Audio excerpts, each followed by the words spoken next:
Hello B.El.Ed third year के students के लिए है ये वीडियो। और हम लोगों ने इससे पहले शैक्षिक उद्देश्य लक्ष्य इनके बारे में पढ़ा था कि लक्ष्य किसे कहते हैं, उद्देश्य किसे कहते हैं। और ये टेबल भी हमने आपको बताई थी जो कि टैक्सोनॉमी है एजुकेशनल ऑब्जेक्टिव्स की। अब आज हम ब्लूम का ज्ञानात्मक क्षेत्र पढ़ेंगे, कॉग्निटिव डोमेन ऑफ ब्लूम। इसमें ब्लूम ने क्या बताया अपने उद्देश्य में, किसी को भी शिक्षा ज्ञान देने के लिए क्या आवश्यक है। तो इन्होंने ये जो पद बताए थे, ज्ञान, बोध, प्रयोग, विश्लेषण, संश्लेषण और मूल्यांकन। तो ये जो 6 पद बताए, इसमें इन्होंने ज्ञान, बोध और प्रयोग को निम्न स्तर का बताया, विश्लेषण तथा संश्लेषण को मध्यम स्तर का बताया और मूल्यांकन को उच्च स्तर का बताया।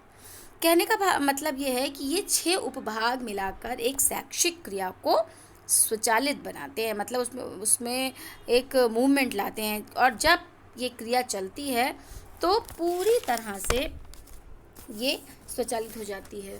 अब कहने का मतलब ये है कि जब एक स्तर पर हम बच्चे को ज्ञान देते हैं तो वो केवल उसके बारे में ज्ञान एकत्र, उसे देखता है, ठीक है, और उसके साधनों का ज्ञान करता है, उसकी सार्वभौमिकता का उसे पता चलता है, ठीक है। तो इसको और डिटेल में पढ़ने के लिए, समझने के लिए हम देखते हैं कि निम्न स्तर में जो 3 चीज़ें आती हैं, ज्ञान, बोध और प्रयोग, उसमें हम क्या कराते हैं। तो इसको हम क्लासिफिकेशन, ये जो ग्रुप्स है इसमें बता सकते हैं कि ज्ञान में क्या कराते हैं। जैसे नाउन पढ़ा रहे, हमने आपको बताया था ना, डेफिनेशन बच्चे को रटा दी, ठीक, प्रोनाउन पढ़ाया, डेफिनेशन, संज्ञा बता रहे हैं, संज्ञा की डेफिनेशन बच्चे को पढ़ा दी, ठीक है। कहना, बोलना, पोइट्री सिखाना, बच्चे ने रट लिया और पोएम बोल दी, ठीक है, छोटे स्तर पर। फिर बार बार दोहरा कर, जैसे हम रटाते हैं ना, किसी बच्चे को प्रोनाउंसिएशन सिखाना है तो हम उसको से कहते हैं रिपीट करो, ठीक है, दोबारा बताओ, या एक वर्ड से मैचिंग द फॉलो, ये इस टाइप के जो क्वेश्चन होते हैं, मतलब उससे ज्ञान कराना, एक से दूसरी चीज़ रिलेट करना। अभी नहीं, अभी केवल रटाना निम्न स्तर पर। ज्ञान कराया, फिर बोध कराया। बोध का मतलब जो ज्ञान, जो भी शब्दावली, जो भी चीज़ें हम उसको पढ़ा रहे हैं उसको थोड़ा सा रिलेट कराना सिखाया। जैसे हमने बच्चों को वाक्य, पहले शब्द बनाना सिखाया, अब बोध स्तर पर उन शब्दों को कहाँ प्रयोग करना है वो सिखाया, अनुवाद करना सिखाया। जैसे इसमें ना सेकेंड में अनुवाद करना, जैसे हमने सिखाया कि इंग्लिश में क्लास को कक्षा कहते हैं, तो अब ये जो क्लास है हिंदी में, सॉरी इंग्लिश में जो क्लास है उसको हम इंग्लिश में क्लास, उसको कक्षा कहते हैं। तो अब क्लास का यूज़ वाक्यों में कराया, या कक्षा का प्रयोग जो है वो हमने वाक्यों में कराया। फिर कक्षा किसे कहते हैं तो उसकी व्याख्या कराई, ठीक है। गिनतियाँ हैं, जैसे गिनतियाँ, टेबल रटाई, गिनतियाँ सिखाई, प्लस माइनस से आगे बढ़े, मल्टीप्लिकेशन सिखाया, समझ रहे हैं। तो यहाँ पर देखिए, व्याख्या करना, सारांश देना, उत्तर बताना, फिर उदाहरण, एक उदाहरण आपने दिया, एक बच्चे से मांगा, उसी तरह से लिखना, ठीक, संकेत करना, वर्गीकरण देना। तो इस तरह से बोध हो गया। प्रयोग का मतलब उन सिद्धांतों का प्रयोग करना, नियमों का सामान्यीकरण करना। जैसे हमने 4 लाइनें लिख दी और उसमें बच्चे से कहा कि इसमें जो नाउन है उनको छांटो, इसमें जो प्रोनाउन है उनको छांट के अलग करो, है ना, वर्ब को अलग करो। तो इसका मतलब अब उसमें से वो ग्रुप में ढूंढ सकता है, हाँ इसे नाउन कहते हैं। अभी वो बहुत ज़्यादा उसके बारे में समझना, डिफ़ाइन नहीं कर सकता, हाँ लेकिन इसको नाउन कहते हैं, इसको प्रोनाउन कहते हैं, तो वो डिफ़ाइन कर लेगा। फिर तो उसको प्रयोग करना भी आ गया। तो ये निम्न स्तर तक है, यानी कि 5th क्लास तक हम मान सकते हैं कि हम इस स्तर पर चलते हैं ज्ञान में। फिर जब हम 6 to 10 आते हैं तो हम उसमें विश्लेषण और संश्लेषण करना जानते हैं, ठीक, तत्वों का विश्लेषण करना, संबंधों का विश्लेषण करना। जैसे अब हम यहाँ पे नियमों को, रूल्स को डिफ़ाइन करना समझते हैं, कोई उदाहरण अच्छे से देना, अपने हिसाब से प्रोजेक्ट थोड़े बहुत बनाना, प्रोजेक्ट भी बनाना, है ना, प्रैक्टिकल करके दिखाना। फिर कोई एक टॉपिक लिखा है उस पर क्रिटिकल अप्रिसिएशन देना, आलोचना करना, ठीक है। तो वो विश्लेषण, संश्लेषण में भी योजना बनाते हैं, प्लानिंग के साथ काम करते हैं, ठीक, कंबाइन करना, सृजन करना, ये हमारा आता है विश्लेषण और संश्लेषण में।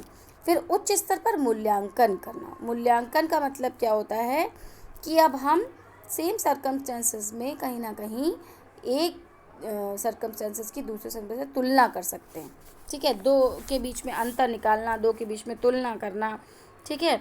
तो ये मूल्यांकन की प्रणाली होती है। तो ये जो 6 स्टेप हैं लेसन प्लान में, ज्ञान, बोध, प्रयोग, विश्लेषण, संश्लेषण और मूल्यांकन।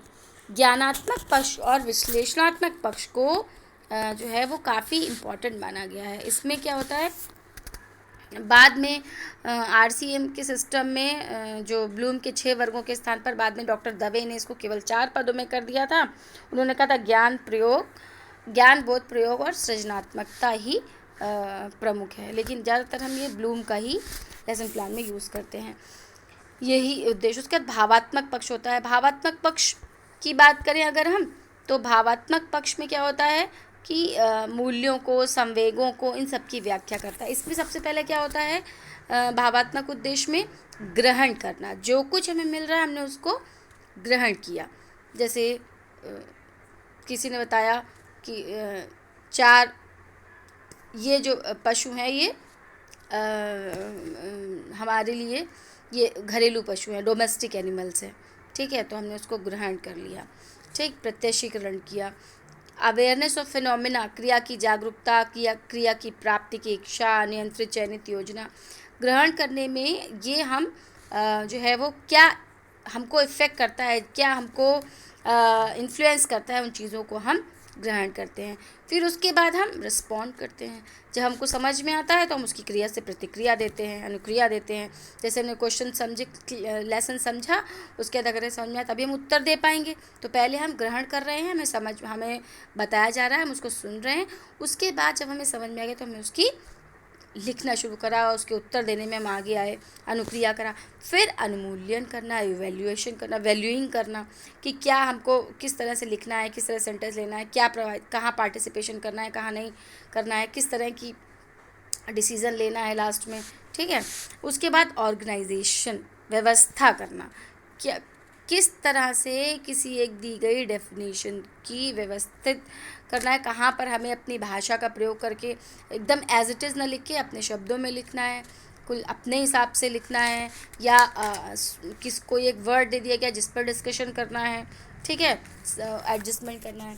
फिर उसके बाद आता है आपका क्रियात्मक, मनोगत्यात्मक या मतलब साइकोमोटर या मनोगत्यात्मक उद्देश्य।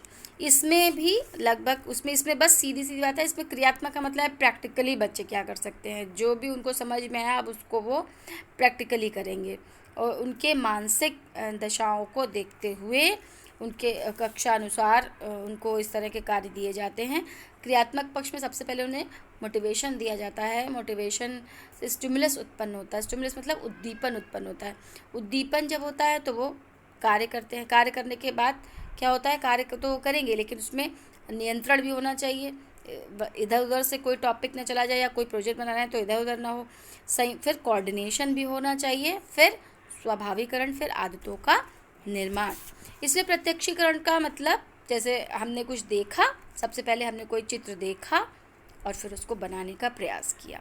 उसके बाद उसको बनाने से पहले उसका प्रारूप तैयार किया, कैसे बनाना है, क्या बनाना है। कोई एक आपको किसी एक एजेंडे पे काम करने को मिला, या कोई मीटिंग आपको करनी है, या कोई एक प्रोग्राम तैयार करना है, ठीक है। तो आपको कैसे कैसे स्टेप पहचानने हैं, फिर उसमें क्या कठिनाई आएगी उसको भी हमने तैयार किया। तो रिस्पॉन्स कैसे हम करेंगे, गाइडेड रिस्पॉन्स है।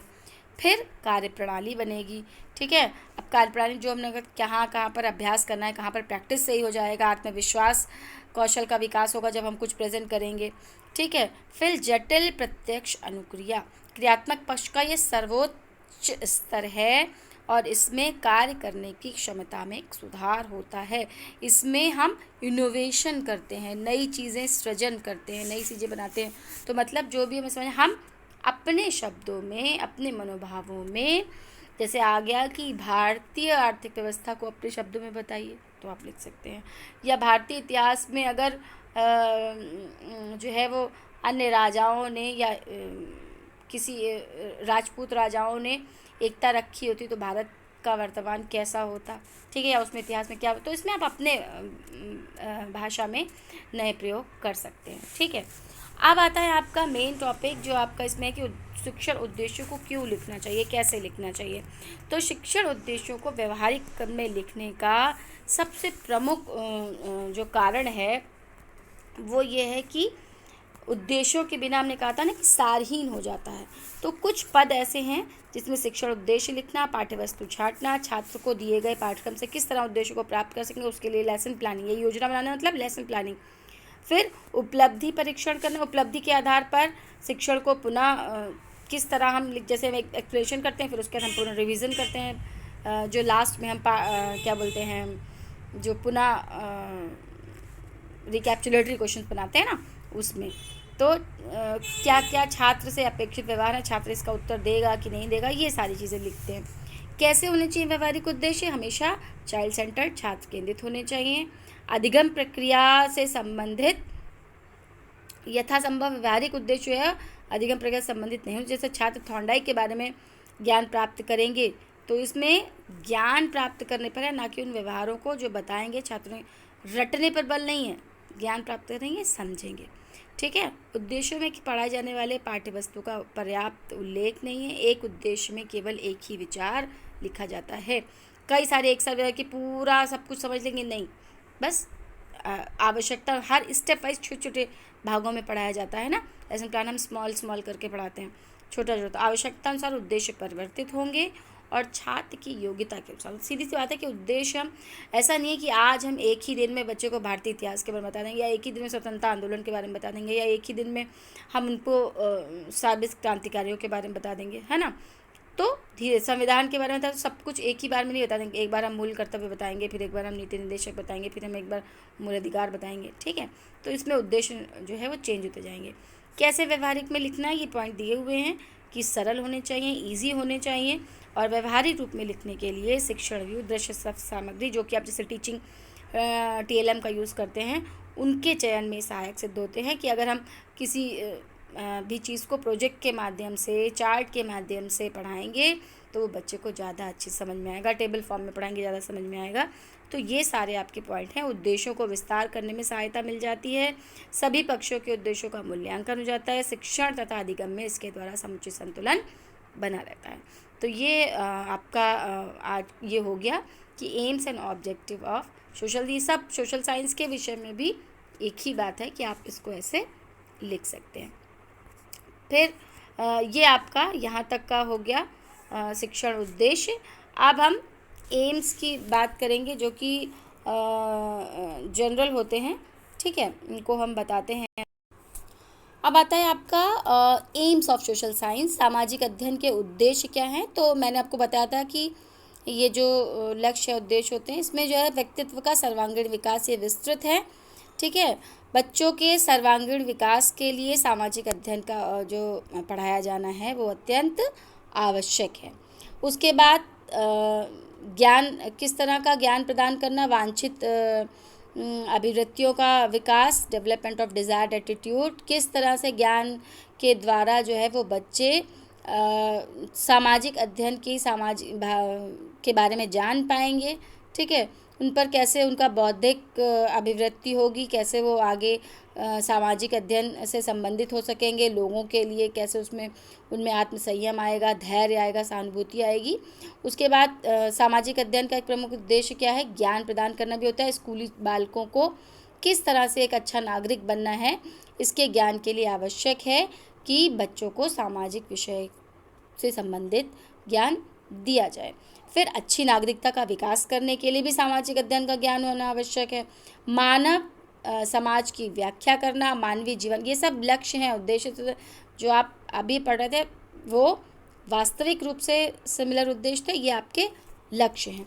मानव समाज की व्याख्या करना, मानवीय जीवन का विकास करना, विद्यार्थी गणों का सामाजिकरण करना, परस्पर निर्भरता की भावना का विकास करना। ठीक है। उसके बाद बंधुत्व की भावना का, तो हमने बताया था सोशल साइंस जब आपको पढ़ा रहे थे, तो ये सब चीज़ें इंपॉर्टेंट होती है। भौतिक वातावरण से अच्छी आदतों का निर्माण करना, प्रजातांत्रिक गुणों को विकसित करना, विश्व बंधुत्व की भावना का विकास करना, आचरण कैसा होना चाहिए किसी नागरिक का, उसका प्रशिक्षण देना, नैतिक मूल्यों का जो है वो बहुत अधिक विकास होना चाहिए, तभी समाज में रह सकता है। संबंधित ज्ञान और समन्वित ज्ञान प्रदान करना और आधुनिकीकरण का विकास करना।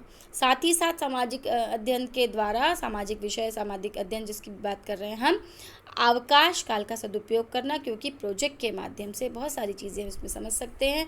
बच्चों को बहुत सारे प्रोजेक्ट दे सकते हैं, मिट्टी के बारे में जानकारी देना, भूगोल भी इसमें आता है, तो हम वायुमंडल के बारे में, सौर मंडल के बारे में, इन सब के बारे में, सामाजिक, आर्थिक और भौतिक वातावरण के बारे में जानकारी दे सकते हैं। आदिकाल से लेकर वर्तमान युग तक इतिहास की जानकारी दे सकते हैं। ठीक है, नवीन जागरूकता के बारे में बता सकते हैं, नागरिकों के उत्तरदायित्व के बारे में बता सकते हैं। तो ये आपका जो है वो हो गया सामाजिक को पढ़ाने के लिए। ये जो सामाजिक अध्ययन है उसके उद्देश्य हैं। ठीक है, और जो व्यवहारिक रूप में लिखना जो हमने बताया था वो उसके पहले है, जिसमें हम टैक्सोनॉमी लिखेंगे। बल्कि जब जब टैक्सोनॉमी आएगी तो आप उनको लिखेंगे, ब्लूम के बारे में, ज्ञान, बोध वगैरह, बोध। ठीक है, और यहाँ जब आएगा जनरल कोई क्वेश्चन आता है कि सामाजिक अध्ययन को विद्यालय में पढ़ाए जाने के क्या उद्देश्य होते हैं, तो आप ये वाले पॉइंट्स लिख सकते हैं।